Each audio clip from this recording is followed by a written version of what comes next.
Welcome back to the channel student. तो आज हम लोग करने वाले हैं क्लास 8 का, आप लोग का जो संस्कृत बुक है उसका प्रथम पाठ नीति श्लोका। ठीक है, नीति श्लोका हम लोग करेंगे।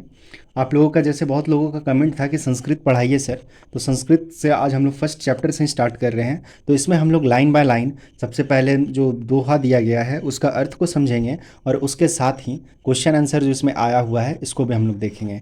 ठीक है, तो चलिए वीडियो में बने रहें लास्ट तक, और स्किप ना करेंगे। बीच में स्किप करेंगे तो फिर समझ में नहीं आएगा, तो वीडियो में बने रहें और अपने फ्रेंड लोगों को भी शेयर कर दें। चलिए देखिए, आपका फर्स्ट जो दोहा है, शांति तुल्यम तपो नास्ति न संतोषात परम सुखम न तृष्णाय परो व्याधि न च धर्मो दयापर। ठीक है, ये जो श्लोक दिया गया है ये श्लोक चाणक्य नीति से दिया गया है। अब आइए इसका अर्थ के बारे में अगर हम लोग देखें तो देखिए, इसमें अर्थ दिया हुआ है कि शांति के समान कोई तप नहीं है। ठीक है, संतोष से बड़ा कोई सुख नहीं है, इच्छा से बड़ा कोई रोग नहीं है, और दया से बड़ा कोई धर्म नहीं है। ठीक है, मतलब शांति से बड़ा कोई तपस्या नहीं है और ना ही संतोष से बड़ा कोई सुख है। तो समझ ही गए होंगे, एकदम क्लियर है। यहाँ पे बहुत ही आसान अर्थ में दिया गया है, आसान अर्थ में मैं लिखा हूँ, तो आराम से समझ गए होंगे। चलिए अब दूसरा श्लोक जो देखिए, दूसरा श्लोक दिया गया है कि अज्ञानेभ्यो ग्रंथिनः श्रेष्ठ ग्रंथिभ्यो धारिणो वरः धारिभ्यो ज्ञानिनः श्रेष्ठ ज्ञानिभ्यो व्यवसायिनी।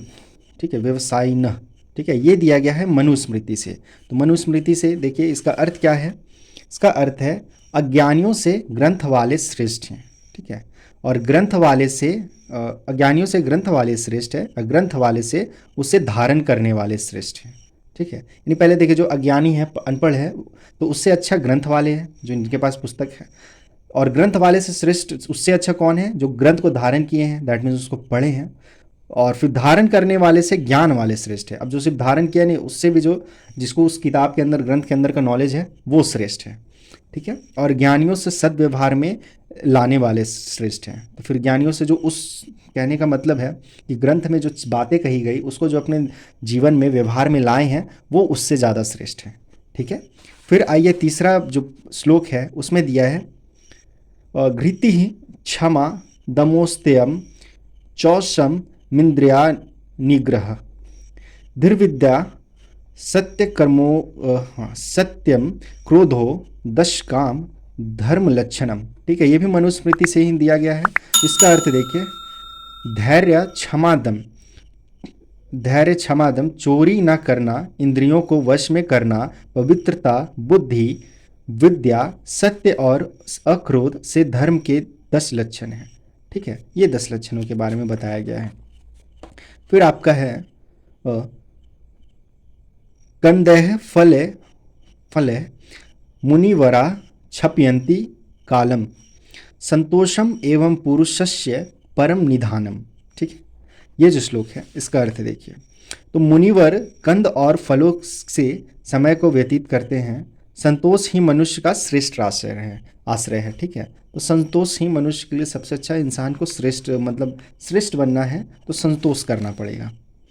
फिर देखिए, सर्दी न वर्षति गरजती वर्षति वर्षसु निश्वनो मेघ नीचो वदति न कुरुते न वदति सुजनः करोत्यव्य। ठीक है, ये है संगर्धर पद्धति से दिया गया है, जिसका अर्थ देखिए क्या है। सर्द काल में मेघ गरजता है, बरसता नहीं है। ठीक है, ठंडा के टाइम में अगर बादल गरजे, जो सर्दी का समय होता है, तो उस समय मेघ गरजता है लेकिन बरसता नहीं है।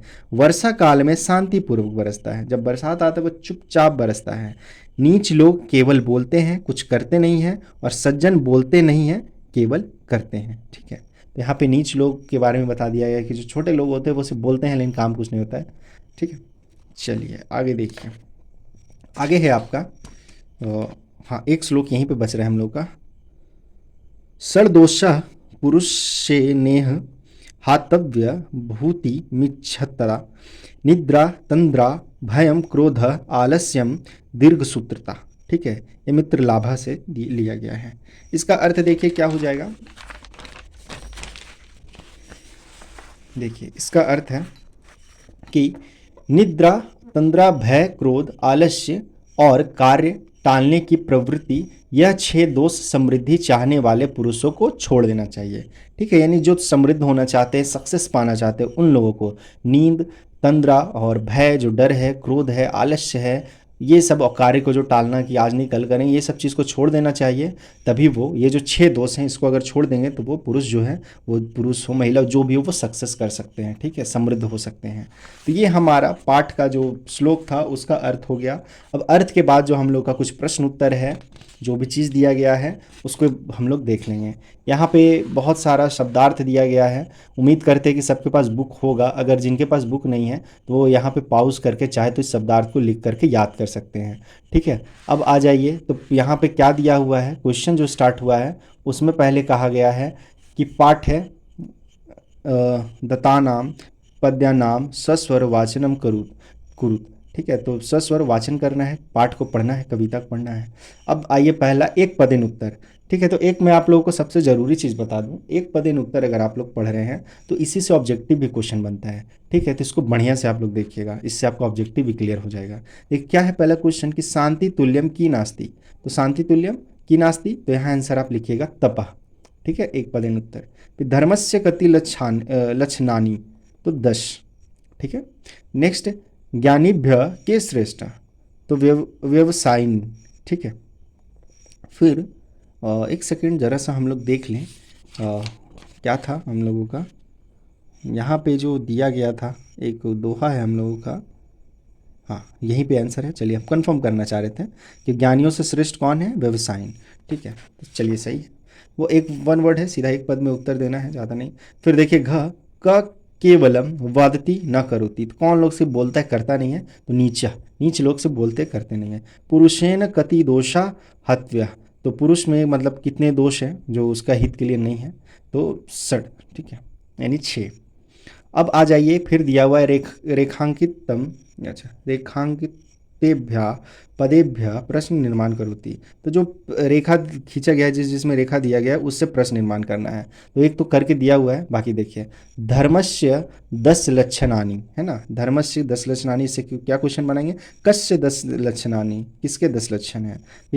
अगेभ्य ग्रंथिन श्रेष्ठ, तो अगेभ्य को कर देंगे हम लोग केभ्य। केभ्य मतलब बस यहीं पे केभ्य चेंज किया, बाकी सेम है, ग्रंथिना श्रेष्ठ। उसके बाद सुजना केवलम करोति, सुजना, तो सुजना की जगह पे कह लिख देंगे, यानी कौन केवल करता है। उसके बाद वर्षसु निस्वन मेघ वर्षति, तो वर्षसु, तो कदा निस्वन मेघ वर्षति। ठीक है, यानी कब मेघा जो है नहीं बरसता है। चलिए, फिर उसके बाद है संतोषात न परम सुखम, तो संतोषात न परम सुखम, तो संतोषात के जगह पे आप लोग कर देंगे तस्मात। ठीक है, चलिए उसके बाद आ जाइए आगे, पूर्ण वाक्य में उत्तर देना है। ठीक है, इसको भी आप लोग कर लेंगे। तो देखिए साफ है। और मैं आप लोगों को क्लियर कर दूं कि अगर किसी भी तरह का कोई डाउट हो रहा है तो प्लीज़ मुझे कमेंट कर दें, जिससे मुझे पता चल जाए, क्योंकि मैं पेंसिल से लिखा हूं तो मे भी हमको लगता है कि क्लियर सारा चीज़ दिख रहा है। अगर इन केस आप लोग को लगता है कि क्लियर नहीं दिख रहा है तो मैं कॉपी में लिख लिख करके आंसर भी बता सकता हूँ। ठीक है, तो चलिए पहला है क्या, मुनिवरा कथम कालम छपयंती। छपयंती, तो देखिए मुनिवरा कंदय फल च कालम छपयंती, ये लिख दीजिएगा। फिर सेकंड ख नंबर है पुरुषस्य परम निधानम किम, तो पुरुषस्य परम निधानम संतोषम अस्ति। ठीक है, संतोष करना। उसके बाद ग नंबर है मेघा कदा निस्वाना बरसती, मेघा कब नहीं बरसता है, तो मेघा वर्षसु निस्वाना बरसती। ठीक है, तो फिर है धारिभ्य के श्रेष्ठ, तो धारिभ्य ज्ञानीना श्रेष्ठ संति। ठीक है, फिर सुजन की करोति, तो सुजन कार्य कर ये करोति, वादती ना, सूजन यानी सज्जन लोग कार्य करते हैं, बोलते नहीं हैं। ठीक है, ये करने के बाद आगे देखिए आप लोगों का दिया हुआ है कि देखिए है आपका कि श्लोक में रिक्त स्थानों की पूर्ति करना है श्लोक के आधार पे। तो पहले ही देखिए है, तो यहाँ पे लिख लीजिएगा अगेभ्यो ग्रंथिना श्रेष्ठ। ठीक है, उसके बाद न तृष्णाय परो व्याधि। ठीक है, तृष्णाया है। फिर यहाँ जो है इसके जगह पे भरा जाएगा कंदह फल च। ठीक है, मुनिवर छपयंती काल। उसके बाद नेक्स्ट है आपका सर्दी ना वर्षती गरजती। ठीक है, सर्दी में नहीं बरसता है, सिर्फ गरजता है। षडदोष पुरुषेत हात्य हात्व्य। ठीक है, सड़ दोष छह दोष पुरुष के लिए हित के लिए नहीं होते हैं। उसके बाद क्या है, पदानी अघृत्य वाक्यानि रचित, ठीक है, जो उससे है वाक्य बनाना है, यहाँ जो पद दिया गया है एक उससे वाक्य बनाना है। तो संतोषात से बनाए, संतोषात परम सुखम नास्ति, ठीक है, संतोषात परम सुखम नास्ति। उसके बाद वर्षसु, वर्षसु से बन जाएगा वर्षसु निस्वाना मेघ वर्षति। फिर फल है मुनिवरा जीवन जीवन यपसंति। फिर सत्यम, तो सत्यम वद, ठीक है, और फिर ज्ञानी न के लिए कर सकते हैं धारिभ्य ज्ञानी न श्रेष्ठ संति। उसके बाद जो है नेक्स्ट 8 नंबर में कि अधोलिखित नाम पदा नाम विभक्ति वचन विभक्ति वचनम च लिखित, तो विभक्ति वचन जो है वो लिखना है।